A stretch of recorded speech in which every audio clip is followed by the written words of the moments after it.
Fala pessoal, bem-vindos à nossa timeline. No episódio de hoje, Beto Pio entrevista a diretora de cinema Laísa Couto e na sequência dicas de edição com inteligência artificial no Adobe Premiere.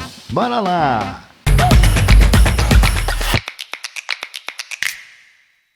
Ela é formada em moda, ela é roteirista, ela é diretora e poetisa. Com a gente hoje no timeline, Laísa Couto. Laísa, querida, obrigado por ter vindo. Eu queria que você agora se apresentasse, contasse um pouquinho da sua história. Eu sou maranhense, ludovicense, nasci em 1987, porém eu fui criada no Pará, no interior do Pará. Voltei para cá, para São Luís, onde comecei o início da minha jornada acadêmica, né? E também de produções artísticas. Comecei a escrever com 18 anos, ficção, né? E eu queria muito enveredar no caminho acadêmico que eu pudesse trabalhar com escrita, né? E escrita e criatividade. Então, eu achava que publicidade tinha essas duas coisas, né? Que eu poderia fazer. No entanto, não consegui fazer publicidade, infelizmente. Não formou turma na época e eu fiz quase um ano de marketing propaganda que eu odiava. Aí formou-se na época uma turma de moda. Aí, cara, eu vou para cá, mas eu sabia que eu não ia fazer aquilo, né? Mas eu conseguia trabalhar, de certa forma, a pesquisa que eu já fazia, e quando eu me formei, juntei moda e literatura também, né? Que eu não andava junto, ou sempre andavam juntos, né? Essas coisas, né? Uhum. E quando eu fiz especializações e tal, eu sempre trabalhando com literatura, né? Com a narrativa visual, sempre trabalhando essa tipo, buscando o tipo de narrativa, né? E quando eu fui fazer cinema, também vim de outra formação, estava fazendo arquitetura, né? Aí eu parei. Você fez arquitetura também? Só que eu não me formei, né? Eu parei arquitetura, fiz cinema, também eu ficava pensando, poxa, eu queria fazer uma coisa que tivesse a narrativa, tivesse a escrita que eu pudesse fazer. Aí foi que eu fiquei sabendo da escola de cinema, né? Uns 2 anos depois, né? Fiz a seletiva e passei, né? Eu ficava muito receosa de fazer teatro cinema porque eu não sou uma cinéfila, né? Eu assisto filmes, mas assisto poucos filmes, né? Então eu ficava sempre quietinha lá no fundo da turma, né? E só escutando os outros falarem e tal. Eu falei, gente... Mal sabiam eles o monstro que vinha, né? Aí eu ficava ouvindo aquela galera falar e os termos técnicos e tudo, eu não sabia nada daquilo e tal, né? Mas ao mesmo tempo tinha alguma coisa que foi, bom, peraí, tem um negócio aqui no cinema que eu acho que não é isso, né? Ficava com meus pensamentos, né, e tal, né? Aí tinha um professor meu, Fernando Oriente, e ele instigava muitos alunos a falarem. Aí sempre chegava na minha vez. Aí eu falava e viajava na maionese. Aí ele adorava, ele adorava. Na parte de crítica de cinema, ele instigava muito a gente a participar, né? A gente assistir o filme e falar sobre o filme. Ele me chamou particularmente na frente da escola de cinema e falou, Laísa, não sai do cinema. Olha aí que feeling que esse professor tem. Tá vendo? Estou contando isso agora. Deu certo. Não sei, né? Eu achava que ele estava exagerando. Eu já tinha comentado com alguns colegas que eu queria só escrever, não sabia se eu ia fazer cinema, né? Só queria buscar o mecanismo da narração, né? E o cinema, de certa forma, aqui em São Luís, foi onde eu consegui caminhar por isso. Eu ia para os festivais, eu ia para as oficinas de roteiro, eu ia para as oficinas do Chama Teatro, de contação de histórias com Renata, né? Porque eu queria saber de técnicas, essas coisas todas, né? E de como se ator... Aí isso eu prestava atenção como o ator se expressava, né? E tudo, a entonação de palavras, essas coisas todas, né? E como fazer isso, fazer um texto, um bom texto, né? Aí quando cheguei na escola de cinema, eu meio que já tinha isso, né?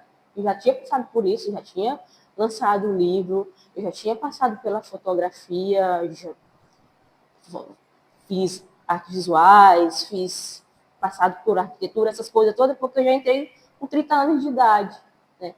Aí já tinha um processo, né? Aí quando chegou lá, eu só meio que minha cabeça explodiu, assim, porque eu juntei tudo. Aí eu, pô, dá um negócio aqui, né? Mas mesmo assim, achando que ainda precisava de uma coisa muito específica, né, para poder fazer o cinema, né? E eu acho que eu ainda não tinha me achado. E aí veio o Claire Delune para poder dirigir, foi aí que eu fui descobrindo os processos e tal, e aplicando as coisas que eu aprendi, né, também, e o que eu fui intuitivamente me organizando para poder fazer também. Então, agora você falou do Claire Delune, que foi o seu primeiro filme e já foi um tremendo sucesso. Me diz aí como é que foi a trajetória desse filme, do começo até você ver ele circulando em vários festivais, ganhando prêmios. Caramba, foi um processo muito doloroso. Eu participei de parte dele, Ele sabe disso. Eu entendo como é que foi. Foi muito doloroso. A gente estava num processo antes da pandemia, 2019, né? A gente teve que parar. E quando eu vi que o recurso que eu tinha não ia dar, foi triste também, né? E a gente só conseguiu gravar durante 2 anos, né? 2022, 2023, né? Foi um processo longo, porém a equipe muito enxuta e também foi uma equipe que não se desmembrou durante esse processo. A gente começou com a mesma equipe e terminou com a mesma equipe, né? Muito eu ali na dianteira, né? Como eu fiz a produção, a direção de arte, o roteiro e a direção, eu tinha que me preparar, me antecipar para poder estar no set, fazer só aquilo, né? E não ter que trabalhar com coisas extras, né? Tive parcerias como o Valdeir Brito, que fez aquela cena ilustrada, que eu conheço o Valdeir já há muito tempo. Gente que eu já conhecia, que já trabalhava com cenário, já trabalhava com teatro, essas coisas. Eu fui trazendo, né, para o curta e conversando, né, eu preciso disso, você consegue fazer e tal. Aí a gente conseguia realizar de uma forma que ficasse visualmente bonita, né?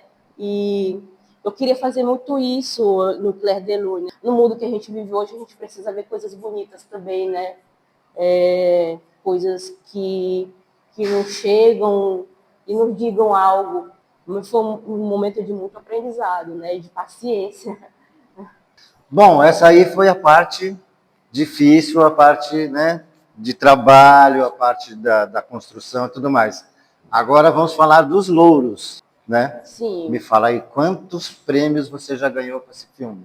A gente passou no Guarnicê, no Marinho na Tela, na 8ª Mostra do SESC, que foi destaque nacional, né? Foi licenciado pelo SESC, né? Então, o curta está disponível para todas as plataformas do SESC no Brasil inteiro. Foi pelo Festicim, que é o Festival do Meio do Mundo, que acontece em São Paulo, né? Ganhou um prêmio de melhor filme, né? A gente tem um prêmio de melhor filme fora do Maranhão.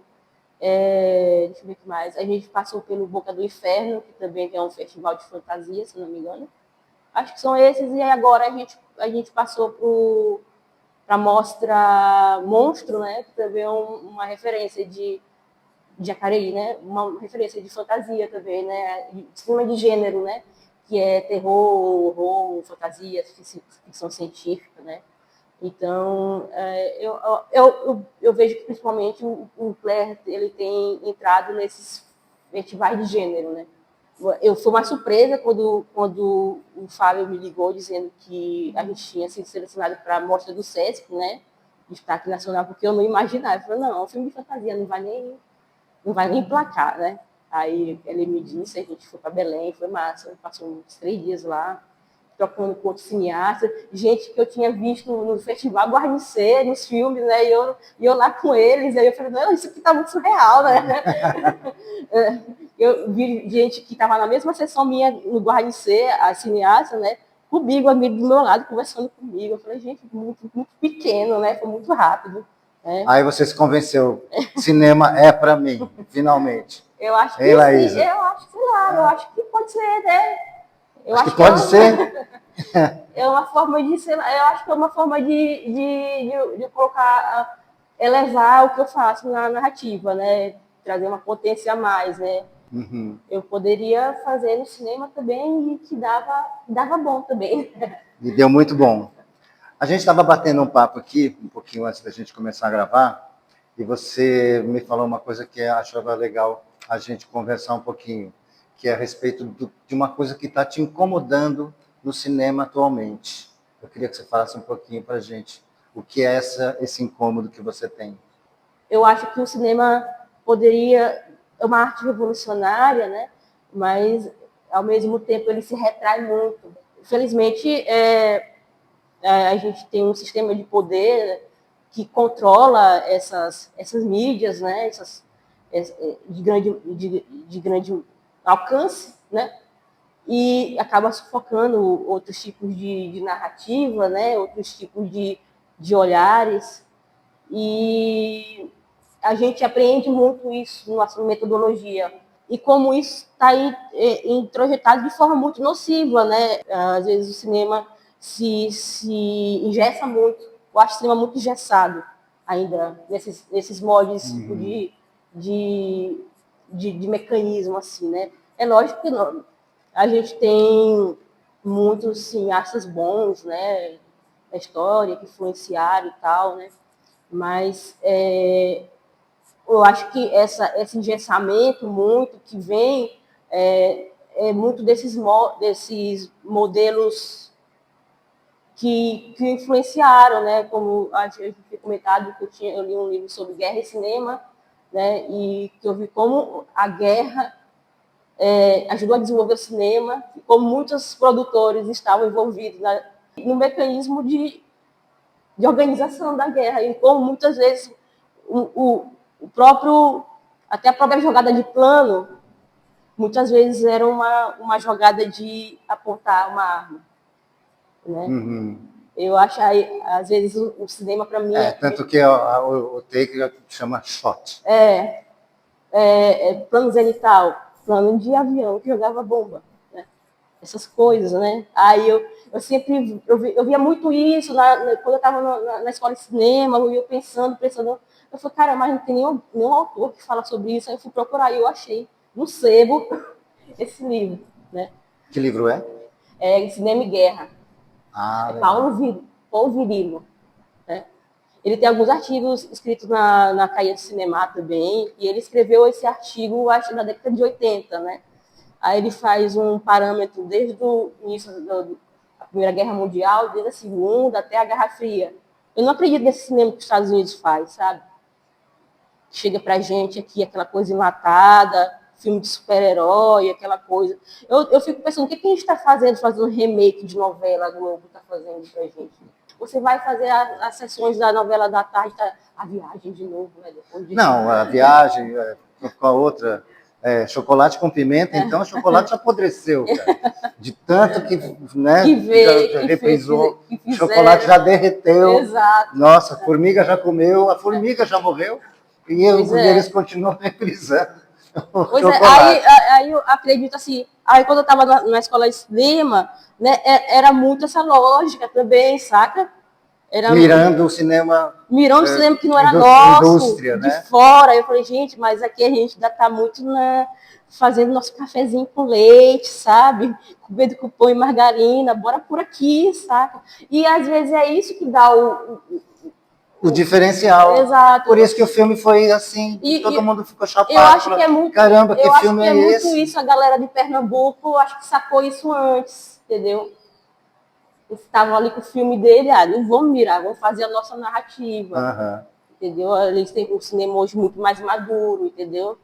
Aí eu acho que falta ver isso, né? Falta a gente botar os pés no chão e bora no fazer. No nosso chão. Exato, no nosso chão, pegar a nossa terra e fazer alguma coisa com ela, porque a gente tem muita coisa para fazer. Eu acho que aí vem a galera do cinema novo que vem um pouco contramão disso daí, né? Foi onde quebrou, né? Uhum. Glauber Rocha, que eu acho fantástico. O cara tem um pensamento, o cara estava adiantado, estava pensando muito. Lá na frente. Muito. Né? Verdade. Aí eu acho que a gente precisa de gente assim, saca?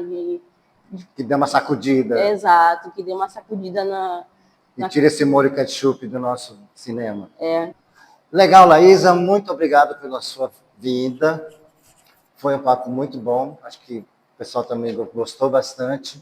E volto sempre. Gostei muito de participar do Kleber Lune. E foi muito legal. Foi para mim também muito enriquecedor fazer um filme tão diferente. E agora, gente, a gente no Timeline vai ficar com dicas de edição.